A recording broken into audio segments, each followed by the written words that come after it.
Assalamu alaikum ma sœur. Bienvenue dans notre podcast. Ici, on est deux sœurs, deux Oummi, et surtout deux femmes qui ont choisi d'embrasser l'islam il y a quelques années. On est là pour te transmettre de la motivation, de la bienveillance et un peu de notre quotidien aussi. Alors ici, on va rire On va pleurer, et on va cheminer ensemble vers Allah pour goûter aux délices de la foi, avec sincérité et simplicité. Et n'oublie pas, en écoutant ce podcast, tu remplis ta balance de bonnes actions, Inch'Allah.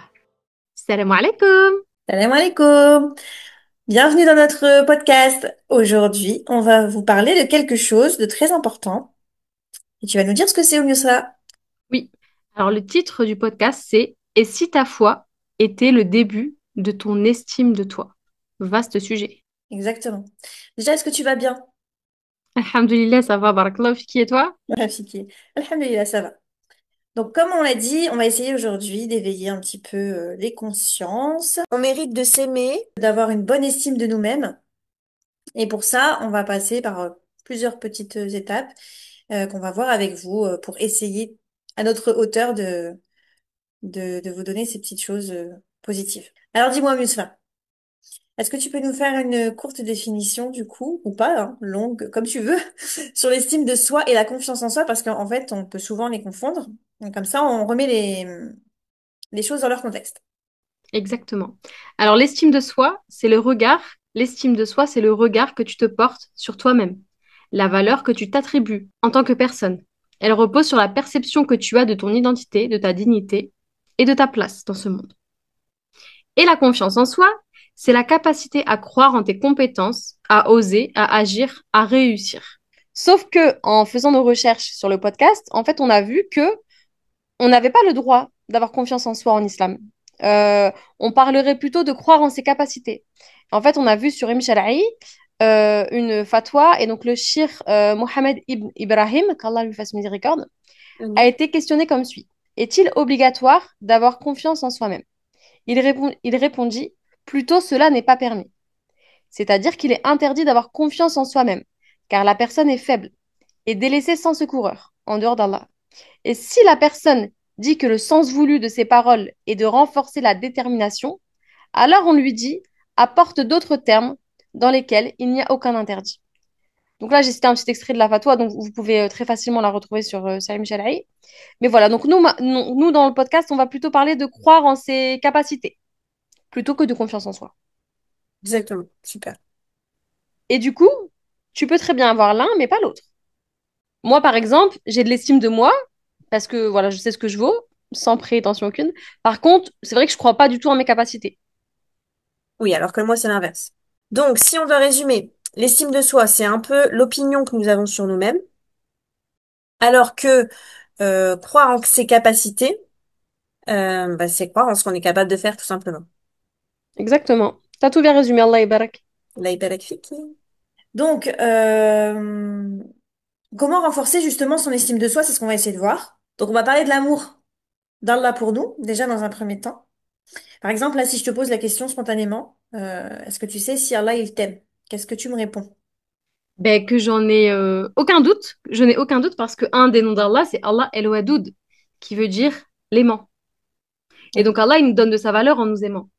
Et cette valeur, c'est vrai qu'elle dépend pas de ton physique, pas de ton rang social ou des réussites. Et si Allah, il nous donne cette importance, qui sommes-nous, nous, pour ne pas nous la donner? Complètement. Et pour renforcer justement cette estime de soi-même, il faut d'abord renforcer, je pense, sa foi aussi en Allah. Plus tu vas croire en ses capacités, plus tu vas avoir confiance en lui, plus tu vas te rendre compte à quel point ta valeur, euh, elle est énorme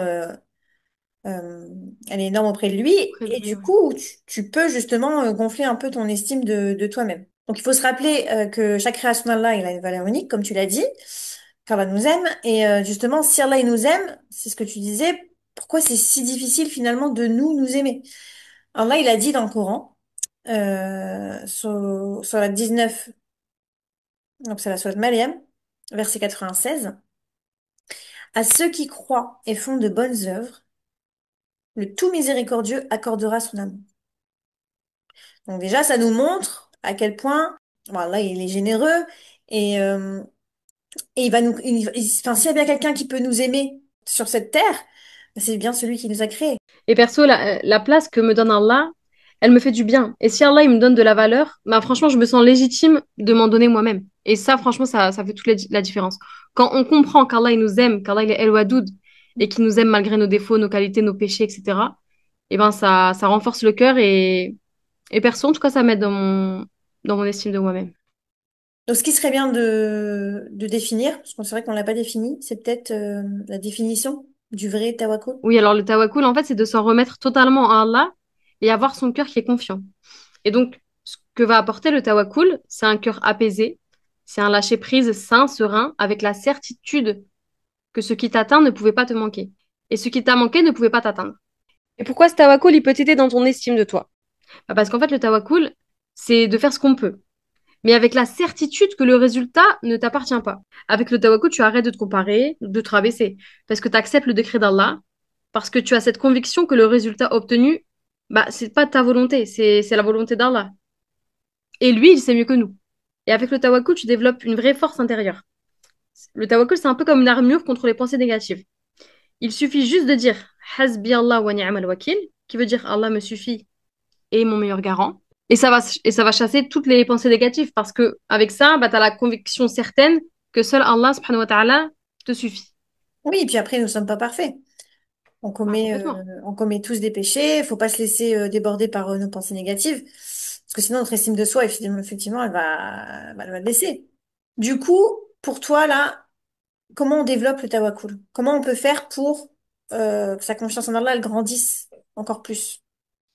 C'est une bonne question parce que c'est vrai que le tawakkul, bah, en fait, il renforce ta confiance en toi par la confiance en Allah. Et donc déjà, bah, faut connaître les trois états du tawakkul, pardon. Donc il y a le tawakkul du cœur. Donc c'est avoir la certitude qu'Allah détient toute situation entre ses mains. Donc c'est lâcher prise. Il y a le tawakkul de l'esprit. Donc ça, c'est pas se plaindre, pas ruminer, tout ça. Et il y a le tawakkul du corps. Parce que le tawakkul, c'est aussi faire les causes, mais tout en sachant que seul Allah dénoue toute situation.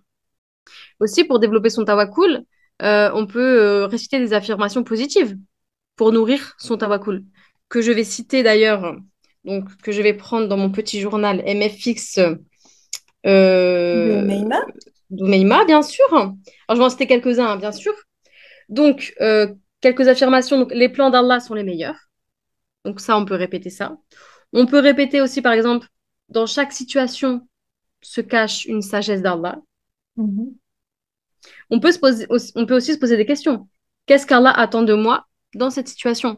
Enfin bref, il y a plein de petites affirmations comme ça qu'on peut répéter pour renforcer son tawakkul à Allah. Et du coup, toi, personnellement, qu'est-ce qui t'aiderait au quotidien pour renforcer ton estime de toi? Qu'est-ce qui m'aiderait? Alors là, je vais te parler de quelque chose de très précis. Enfin, qu'est-ce qui m'a aidé?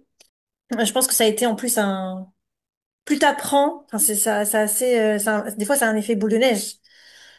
Plus t'apprends, plus t'arrives des choses en fait. Plus tu t'ouvres à Allah, plus il te donne. Plus tu fais des pas vers lui, plus il te donne des choses. Et ça a été le cas justement quand on a commencé le MFX parce que c'est ce qu'on parlait dans la baisse de foi. D'ailleurs, si vous n'avez pas écouté le podcast sur la baisse de foi, n'hésitez pas à aller l'écouter. Mais c'est ce qu'on disait, c'est que on a commencé à avoir une augmentation de notre foi, donc avec le MFX. Et ensuite, moi, à côté de ça, j'ai repris des cours d'arabe pour pouvoir, dans le but de lire le Coran. Et justement, au début, je me disais, c'est impossible que... Enfin, c'est pas que c'est impossible, même si je me le disais un petit peu quand même, parce que j'ai des pensées négatives qui me viennent furtivement comme ça. Mais je me disais quand même, voilà, c'est une montagne. J'avais l'impression que c'était une montagne de fou à gravir et que j'arriverais jamais. Et subhanallah, ça fait peut-être 7 mois, 8 mois voilà, et j'arrive enfin, alhamdoulilah, à lire. Et ça a changé ma vie en fait, et ça a augmenté mon estime de moi parce que plus je progressais, tout en sachant que je me disais de base que j'allais pas y arriver, mais plus je progressais, plus j'étais fière de moi. Donc et puis en plus, faut dire ce qui est quand t'es concentré dans ta lecture, etc. Mais en fait, tu penses à rien d'autre. Donc, subhanallah, moi, j'ai beaucoup de pensées négatives. Et qu'Allah nous en préserve à toutes celles qui en ont d'ailleurs. Mais du coup, quand je lis le Coran, vraiment, j'ai aucune pensée négative. Et alhamdoulilah, c'est vraiment un apaisement pour le cœur, un apaisement pour.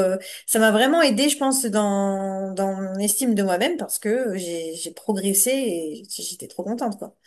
Donc c'est ce genre de petites choses au quotidien. Pareil, après on a passé un ramadan exceptionnel, on en a parlé aussi, et ça joue sur son estime de soi. Faire des choses pour Allah, en fait, le fait que tu saches que tu les fais que pour lui et qui t'aime et il aime que tu fasses ça, bah ça t'augmente ton estime de toi-même. Alhamdulillah. Complètement. Allah barak d'ailleurs. Franchement, Allahumma barak. Magnifique. Il y a aussi l'istighfar. L'istighfar aussi, c'est vrai que c'est une des choses qu'on fait pour Allah et ça renforce l'estime qu'on a de nous-mêmes. C'est vrai que l'istighfar, c'est une manière de nettoyer, de guérir le cœur et d'apaiser son âme. Je vais citer un petit hadith du prophète Mohammed alayhi salam. Ça, c'est- Quiconque fait beaucoup d'istighfar, Allah trouvera une issue à chacune de ses préoccupations, résoudra tous ses problèmes et lui fournira des moyens de subsistance qui ne lui sont pas connus, pardon, rapporté par Ahmed. Donc on voit ici que multiplier l'istighfar, eh bien Allah il trouvera une issue à chacune de tes préoccupations, subhanallah. La demande de pardon, c'est apaiser ton cœur. Et quand le cœur est apaisé, bah, tu réagis autrement, tu rumines moins, comme toi avec le Coran finalement. Mm. Et d'ailleurs, ça me fait penser à une anecdote, subhanallah, sur une personne que je ne citerai pas. Mais un jour, je la côtoie beaucoup, cette personne, et je lui demande, enfin, je lui dis que je trouve cette personne rayonnante. Et je lui dis, franchement, t'as le nour sur ton visage, c'est incroyable, mais qu'est-ce que t'as fait, quoi? Et subhanallah, cette personne, elle me dit, bah, tu me crois, ça fait des jours et des jours et des jours que je fais de l'istighfar, mais vraiment à gogo, à base de, je sais pas moi, des centaines et des centaines par jour. Et subhanallah, je n'avais jamais vu ce nour sur cette personne. Mais à ce point-là, c'était vraiment une lumière. J'abuse tellement, je suis dans l'abus. Mais vraiment, c'était incroyable. Et j'étais étonnée. Je me suis dit, mais punaise, mais c'est incroyable, subhanallah. Le Mm. nour émanait de son visage. Allahu Akbar. Et vraiment, c'est pas Ah, des lol, hein. L'istighfar, tahajjud, Qur'an, etc., c'est vraiment des ah, c'est des clés clés. qui sont Ah ouais. exceptionnelles et qui te transforment de Complètement. l'intérieur et ça se voit à l'extérieur aussi, subhanallah. Oui. Ah, ouais. D'ailleurs, on parle du tahajjud, mais ça aussi, c'est une autre petite pépite de notre religion. Je vais encore citer un petit hadith, hein, si vous me permettez. On te permet, bien sûr.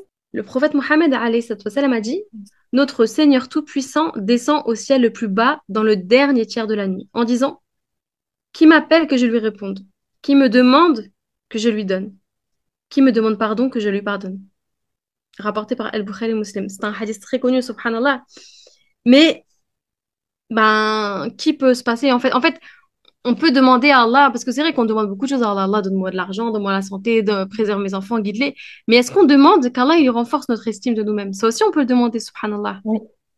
Oui, et c'est pas quelque chose que je demande, par exemple. Alors que j'en ai pas. Ben, moi non plus, j'y pense pas, hein. Et Subhanallah. c'est en faisant Ouais. les recherches sur ce podcast que je Oui. me suis dit, ben, subhanallah, mais oui, demande. Mm. Il y a aussi Allah dans le Coran qui dit, dans la sourate 32, la prosternation, versets 16-17, ils délaissent leur lit pour invoquer leur Seigneur, avec crainte et espoir. Et ils dépensent, dans l'obéissance à Allah, de ce que nous leur avons attribué. Nul ne sait tout ce qui leur est dissimulé comme réjouissance en récompense de ce qu'ils accomplissaient. Donc on voit bien ici que, subhanallah, ben, ceux qui s'extirpent de leur lit pour faire tahajjud la nuit, ben, en fait, la récompense, tellement elle est immense, en fait, Allah, il a gardé secret. Et je trouve ça trop beau, en fait. Il y a Subhanallah. tellement de témoignages dans ce sens en plus. Mais incroyable. Mais C'est je pense qu'on connaît tous toute une personne qui a fait tahajjud et sa vie, elle a été transformée, subhanallah. Oui. Mais tu vois, là, tu prouves, plus on va lire, plus on va. Là, depuis tout à l'heure, tu lis des passages du Coran ou des hadiths, mais voilà, plus tu vas lire aussi les tafsirs, plus tu vas apprendre la science, finalement, ton, ta confiance en Allah, elle va augmenter et indirectement, ça joue sur l'estime de nous-mêmes. Bien sûr, c'est évident, subhanallah. Aussi, on peut aussi pratiquer ce qu'on fait peu, en tout cas moi, pratiquer la rahma envers soi-même. Comme Oui, Allah, il l'applique envers nous, finalement. ouais. Allah, il est miséricordieux envers nous. Pourquoi nous, on ne serait pas miséricordieux? Comme Allah, il nous aime, alors pourquoi nous, on s'aimerait pas, subhanallah? Justement, c'est le deuxième point qu'on veut aborder finalement dans ce podcast, c'est la rahma envers soi-même. Et on... Parce que c'est facile à dire. Moi, oui, moi je m'aime, je me trouve sympa, je suis gentille. Déjà, certains, ils ne le pensent pas.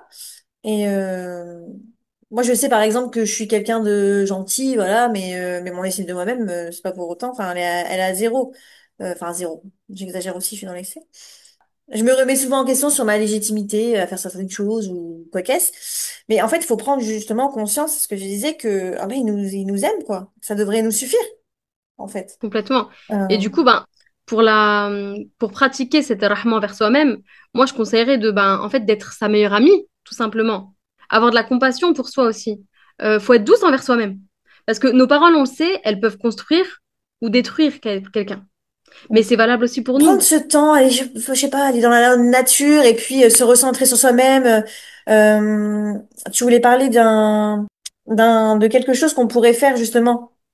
Oui, bah Il oui, me parce qu'en semble. faisant les recherches sur ce podcast, parce que ce podcast, on le fait pour vous, mais il est aussi d'abord pour nous. Et du coup, j'ai vu qu'on pouvait, ce que je n'aurais jamais pensé à faire d'ailleurs, s'écrire une lettre à soi-même. Oui. Une Oui. lettre toute douce, hein. On n'est pas dans la culpabilisation, quoi. Une lettre vraiment douce et bienveillante, comme si on s'adresserait à notre meilleur ami, quoi.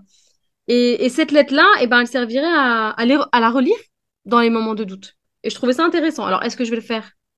Inch'Allah. Mais en tout cas, je trouve Bah, que c'était intéressant. oui. Puis s'il y en a qui l'ont déjà fait ou qui comptent le faire, bah, faites-nous des retours parce que peut-être que nous aussi, ça va nous motiver à le faire finalement. Ouais, carrément. Alors moi, mon problème, c'est que j'ai vraiment du mal à croire en mes capacités. C'est pas l'estime de moi. Parce que voilà, je sais ce que je vaux, sans prétention aucune. Par contre, c'est vrai que je crois pas du tout en mes capacités.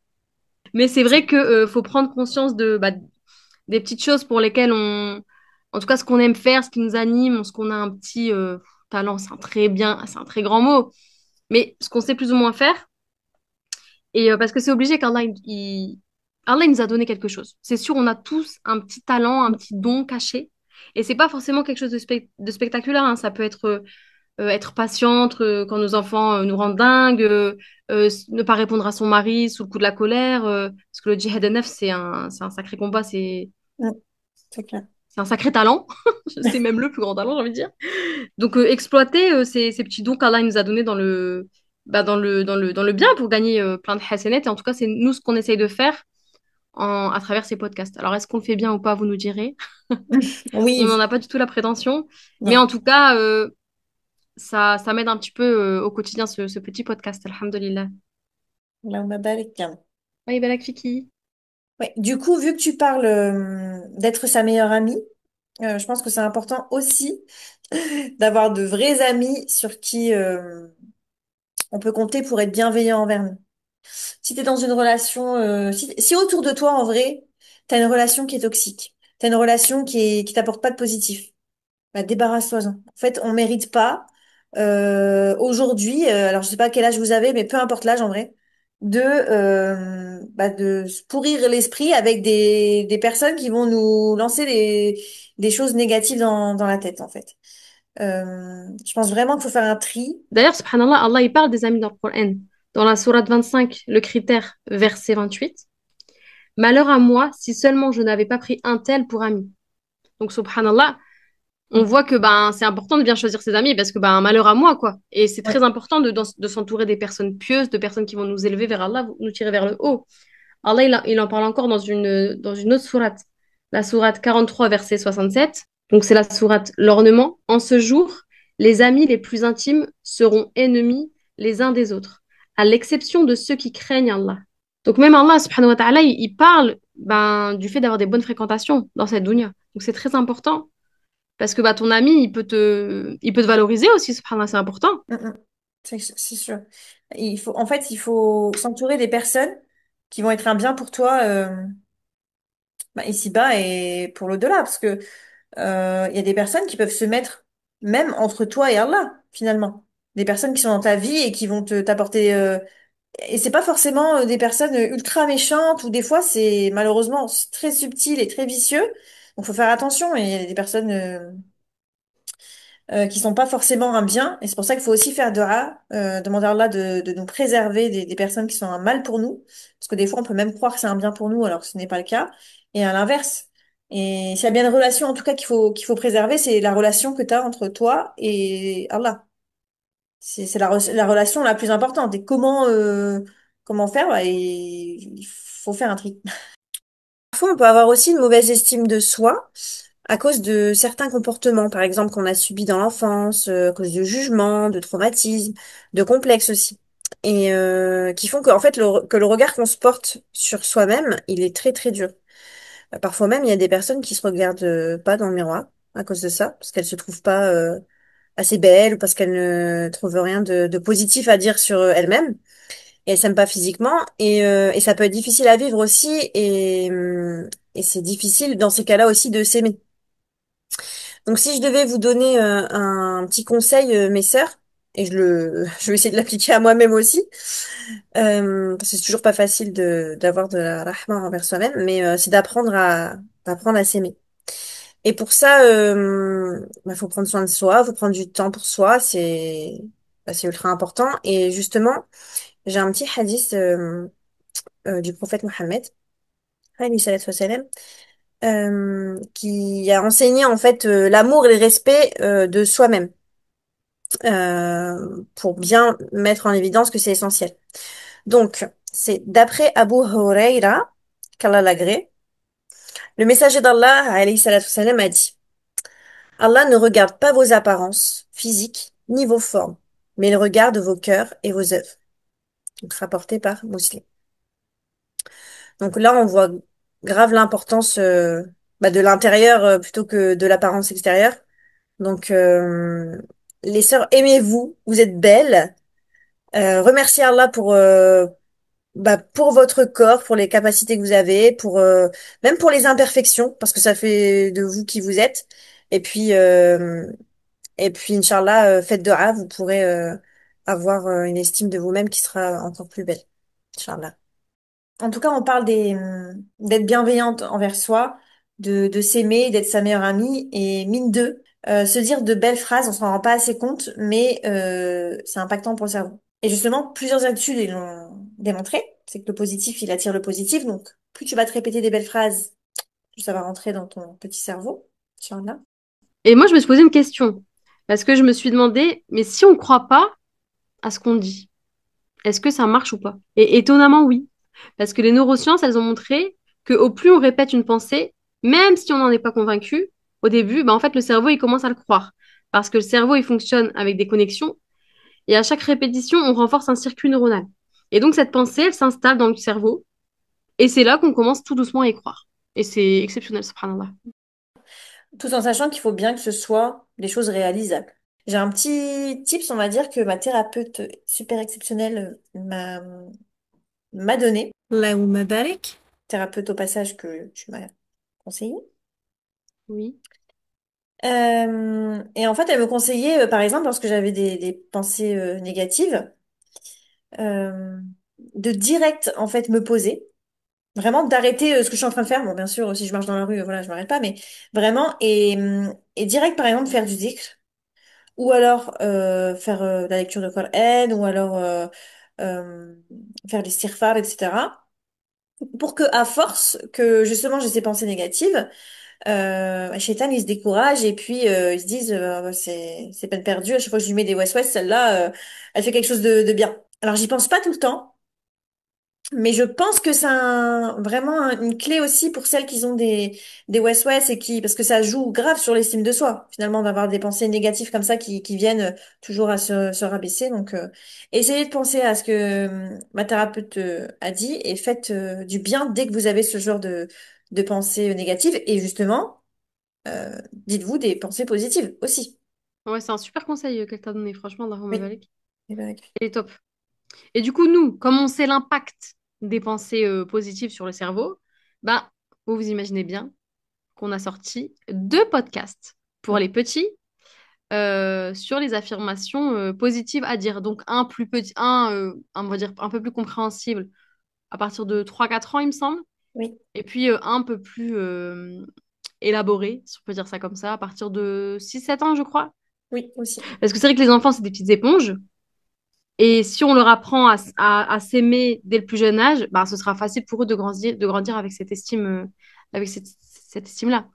Donc ces Oui. podcasts-là, vous pouvez les retrouver sur les plateformes d'écoute. Et le titre, c'est Invitation à s'aimer, il me semble. Oui. Et, Non, et invitation à franchement, s'aimer, je pense que c'est vous celui nous en qu'on a direz des fait nouvelles. Oui, t'as raison. pour Invitation à les croire en à soi. croire en soi. Voilà. Oui, parce qu'on en a fait un autre, Invitation à s'aimer en Allez Allah. voir tous nos podcasts, les sœurs, écoutez tous nos podcasts. Il y en a pour tout le monde, pour tous les goûts, pour tous les sujets. Tous Allahumma les barik. âges. Et c'est pas fini, hein. On vous prépare des petites pépites qui arrivent, Inch'Allah. Pépitas. Inch'Allah. Du coup, je vais donner des petits outils aussi. Enfin, un autre petit outil que j'ai, c'est par exemple les cartes Qalbin. Alors, pour celles qui connaissent pas les cartes Qalbin, c'est des jeux de cartes réalisés par une sœur. Et en fait, ces cartes, elles aident à la discussion, on va dire ça comme ça. Et en l'occurrence, celle dont je parle, moi, c'est la gamme Nefsi. Et elles aident dans la gestion en fait des émotions de manière bienveillante envers soi-même pour se recentrer aussi spirituellement, etc. Et je pense, nous en tout cas, on aime beaucoup les cartes Qalbin. On a déjà fait des petites séances entre sœurs avec le Tafkir, c'est ça, hein? Tafkir. Ouais, il y a Tafkir, il y a Tafkids. Oui, pour Discussion les avec les enfants. enfants, c'est top. Il y Ouais. a Habibi aussi avec l'époux. Et c'est vrai que les cartes Nefsi, en fait, c'est des questions en fait d'introspection personnelle. Et moi, je trouve ça top parce que moi, qui était pas du tout une convaincue de l'écriture thérapeutique, un jour, je suis tombée sur un podcast de Oumaima, Miracle Fajr, pour celles qui connaissent pas, même si à mon avis tout le monde connaît, Allahu barik. Mm. Et du coup, elle vendait tellement bien ce Concept. thérapie, hein, c'est une thérapie, l'écriture thérapeutique, hein, on, Oui. on peut dire ça comme ça, que je me suis dit, mais waouh, mais moi aussi, je vais essayer. Mais franchement, je savais pas quoi me dire. Je me suis dit, bah, qu'est-ce que je peux me dire? Et donc, du coup, elle a sorti le MFX, je me suis dit, hop, bim bam boum, merveilleux, ça regroupe tout ce que je veux. Mais maintenant que le MFX est terminé, bah, je suis un peu bloquée. Je sais pas trop quoi écrire. Et du coup, je pense que ces cartes Nefsi, elles peuvent vraiment m'aider. Et du coup, c'est un très bon conseil que tu as donné. Et je pense que je vais les acheter incessamment sous peu, Inch'Allah. Du coup, voilà, si ce genre de petits jeux vous intéresse, n'hésitez pas à aller sur sa page. Aussi, j'aime beaucoup les livres de Lilia B.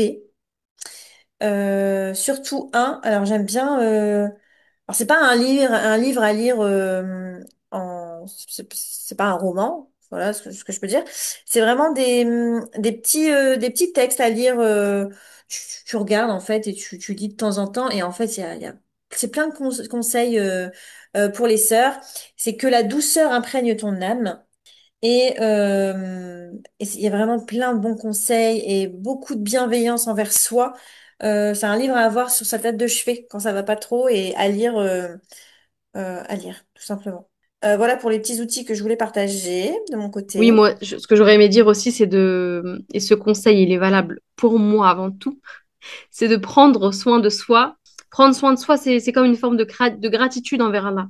Parce que notre corps, notre santé mentale, etc., ben, c'est des MNA. Et Mm. donc, en fait, ton corps, il t'a été prêté pour que tu l'utilises au service d'Allah. Et il te permet de prier, de faire le bien autour de toi. Ton cœur, c'est le centre de ta foi. Le protéger, c'est ce qui te permet de vivre en toute sérénité et donc d'adorer avec un cœur apaisé. Aussi, il faut prendre soin de ta santé mentale. C'est ton équilibre intérieur. Si tu la négliges, tout risque de s'effondrer autour de toi. Et c'est vrai qu'on prend soin bon, de son corps, c'est vrai, on fait du sport, on mange sainement, etc., etc., etc. Son cœur, on va dire, en tant que musulman, on nourrit sa foi, normalement. Mhm. Mais la santé mentale, c'est vrai que je trouve que c'est quelque chose qu'on néglige trop. Et on voit beaucoup de burn-out, de choses comme ça. Alors, c'est vrai que c'est un mot qui est à la mode, mais ça existe vraiment. Ah oui. Et c'est important de prendre soin de sa santé mentale. Et avoir une bonne estime de soi, je pense que c'est déjà un bon départ pour avoir un mental Au top niveau. correct. Faut pas mettre en sourdine ses émotions. Faut s'écouter. Oui, alors Faut ça, pas se vraiment, négliger. oui. Ça, je le prends vraiment pour moi parce que moi, je mets tout en sourdine. Donc, c'est-à-dire que j'occulte tout et ça reviendra quand ça reviendra. Mais le jour où ça va revenir, ben, ça va revenir. Mais Oui. pour l'instant, c'est pas encore revenu, alhamdoulilah. Allahumma barik. Hein, Allah yabarak fik. Ouais, bah, en vrai, t'es la principale responsable de ton bien-être psychologique et physique. Mais c'est En fait, certain. Et franchement, quand j'ai fait mes recherches sur ce podcast, je me suis dit, mais c'est vraiment parce qu'il faut savoir, c'est une abonnée qui nous a insufflé l'idée de ce podcast, donc de l'estime de soi. Et je me suis dit, ce podcast, il est pour moi parce que toutes ces petites recherches, c'est vraiment des choses que j'aurais jamais pensé à faire. Et en fait, je me suis dit, mais c'est vraiment un super bon moyen d'y arriver et de renforcer tout ça, quoi. Donc, alhamdoulilah, Allah, il guide vers ce qu'on a besoin d'entendre, en fait, subhanallah. Complètement. C'est une thérapie, le podcast. Pour nous, Ah, trouvez votre thérapie. Vous allez en trouver une aussi pour vous, j'en suis sûre. Peut-être faire des podcasts aussi, hein, qui sait. Mais voilà, il faut prendre soin de soi, les sœurs. Vous êtes des perles, et les perles, ça a besoin d'être dans leur petit cocon, protégées de toutes choses, et protégez-vous et protégez-vous des réseaux sociaux aussi. Parce que les oui, réseaux sociaux, oui, ça fait oui, vraiment oui. partie des choses toxiques qui polluent notre mental. L'impression que tout le monde est beau, tout le monde est riche, tout le monde voyage, etc., etc. Et les gens, ils montrent que ce qu'ils veulent. Franchement, Instagram, c'est que des images idéalisées, idéalistes, et en veux-tu, en voilà. Mais la vraie vie, c'est pas ça. Bah, après, si certains sont comme ça, alhamdoulilah, tant mieux pour eux. Oui. Mais en tout cas, toi, si c'est pas ton cas, pardon, je bug. Bah, n'oublie pas qu'Allah éprouve ceux qu'il aime. Et mon dernier conseil, quand j'ai fait mes recherches, vraiment, je me suis dit, mais ça, c'est bien en fait pour entretenir, pour avoir une bonne estime de soi. Oui, et d'ailleurs, j'ai un petit hadith qui en parle, indirectement bien sûr. C'est d'après Abu Huraira, qu'Allah l'agrée. Le prophète alayhi salatu salam a dit, regardez ceux qui sont au-dessous de vous et ne regardez pas ceux qui sont au-dessus de vous. Ceci afin que vous ne minimisiez pas les bienfaits d'Allah sur vous. Donc, hadith rapporté par Muslim dans son Sahih, numéro 2963. Ça nous montre bien qu'il ne faut pas s'attarder sur ce qu'on voit sur les réseaux parce que c'est très idéalisé et les personnes ils vont pas vous montrer. Alors il y en a certaines qui le font, mais c'est très rare en tout cas qui vont vous montrer par exemple le désordre chez eux ou tout ce qui ne va pas. Oui, magnifique hadith du coup. C'est important aussi de ne pas se définir par ses péchés. Parce que tes péchés ne font pas de toi une mauvaise musulmane. Le repentir existe et Allah, il nous pardonne tout. Si on respecte les conditions du repentir, bien sûr. Le prophète Mohammed alayhi salatu wassalam, a dit, tous les fils d'Adam commettent des péchés et les meilleurs des pécheurs sont ceux qui se repentent. Rapporté par At-Tirmidhi. Donc, Alhamdulillah. subhanallah, même si on pêche, bah, les meilleurs sont ceux qui se repentent. C'est exceptionnel. Quelque chose qui m'aide beaucoup aussi quand je culpabilise. Toi, tout à l'heure, tu parlais pour ton estime de toi, c'était le Coran, etc. Moi, ce qui m'aide pour mon estime de moi-même, c'est de faire de rakat de tauba. Dès que je me sens pas bien. Ah, franchement, après avoir fait ça, je me sens tellement bien, subhanallah. J'ai une bonne opinion, parce que j'ai une bonne opinion d'Allah. Parce que j'ai appris à le connaître en apprenant ses noms. Et du coup, je sais que que ces deux rakats-là, elles ont tellement de valeur auprès d'Allah que ça apaise mon cœur et ça me rend fière. C'est bidon, deux rakats. Tu peux dire c'est bidon. Mais franchement, Ah, ben, des fois, il faut y penser. Et vraiment, ouais. ça m'aide beaucoup. Aussi, ce qui peut t'aider pour être fier de toi, c'est de faire suivre le péché par une bonne action. D'après Abou, pardonnez-moi de ma prononciation, je ne suis vraiment pas sûre. Abou Dar, je sais pas, purée, pardonnez-moi. Mais Abu c'est pas grave. DAR. Oui, Dhar. Et comme c'est écrit en français, je ne peux pas vous le lire en arabe. Voilà. Pardonnez-moi. Bon, en tout cas, qu'Allah l'agrée, j'ai dit, ô messager d'Allah, conseille-moi. Le prophète, alayhi salatu wassalam, a dit, si tu fais une mauvaise action, alors fais-la suivre par une bonne action, qui l'effacera. J'ai dit, ô messager d'Allah, est-ce que la ilaha illallah fait partie des bonnes actions? Le prophète, alayhi salatu wassalam, a dit, elle est la meilleure des bonnes actions. Donc, ça aussi, quand tu fais quelque chose de négatif, un péché ou quoi, et que direct après, bah, tu te repens ou alors tu fais une bonne action, bah, tu vas te dire, bon, là, j'ai merdé, pardon pour parler crûment, Mhm. excusez-moi, mais alhamdoulilah, je me suis rattrapée. Et franchement, comme ça, ton estime, elle peut Oui, au moins que t'as pas tu restes pas sur un truc négatif. exactement. C'est super important. Donc, toutes ces petites actions-là, donc faire de rakat de taouba ou faire suivre la mauvaise action du bonne action, ça renforce ce sentiment de fierté et elles t'aideront à te percevoir autrement. Accepte aussi tes limites. Tu peux pas tout faire. ni faire parfaitement, pardon. Il faut lutter contre le perfectionnisme. Parce que le besoin d'être parfait bloque l'action. Parce que souvent, les perfectionnistes, ils croient que si c'est pas parfait, c'est pas valable. Et en islam, c'est pas la perfection qui compte, c'est l'effort. Le prophète Mohammed, sallallahu alayhi wa sallam, a dit, faites ce que vous pouvez, car Allah ne se lasse pas de vous récompenser tant que vous ne vous lassez pas. Rapporté par Al-Bukhari. Donc on voit bien ici que le prophète alayhi salatu wassalam, a dit faites ce que vous pouvez, subhanallah. Donc alhamdoulilah, ça déculpabilise ça aussi. Après, voilà, j'ai bien conscience que ce qu'on partage ici, ce sont des pistes, des réflexions, des rappels qui peuvent nourrir l'estime de soi à travers la foi. Mais voilà, on sait que pour certaines, le chemin est plus douloureux que ça, plus profond. Et quand il y a des blessures anciennes, des traumatismes, des douleurs ancrées, ce n'est pas toujours suffisant d'entendre des mots, même s'ils sont sincères. Dans ces cas-là, il faut surtout pas hésiter à se faire accompagner par une thérapeute compétente. Complètement. Musulmane, c'est encore mieux. D'ailleurs, on en connaît une, donc n'hésitez pas si vous avez besoin. Et voilà, se soigner, c'est aussi une forme de tawakkul. C'est chercher des moyens licites pour aller mieux avec l'aide d'Allah. En tout cas, placez votre confiance en Allah. Il est juste, faut pas l'oublier. Et El-Adl, vous verrez, je me oui. permets. Non, j'allais le dire en plus, mais Adr, j'ai du mal mais ça va. En tout cas, voilà, votre vie, elle sera plus simple et plus sereine. Si vous avez Allah dans vos vies et si vous lui faites confiance et aimez-vous, quoi. Bordel, aimez-vous! C'est ce que j'ai Parce envie que de vous dire. le méritez et on le Mais mérite ouais, toutes. on le mérite toutes et on pense à maintenant, il faut qu'on arrête de se mettre de côté, il faut qu'on pense à soi et avant parce qu'on sera seul dans notre tombe, hein, finalement. En tout cas, qu'Allah subhanahu wa ta'ala renforce votre estime de vous, qu'il vous apporte la paix dans votre cœur. Et Amine. voilà, n'hésitez pas à vous abonner, à Oui, ça, liker, à liker. à commenter, Et à partager. donnez-nous vos retours, partagez. Et voilà, on vous dit salam alaikum. À bientôt, Inch'Allah. Salam alaikum.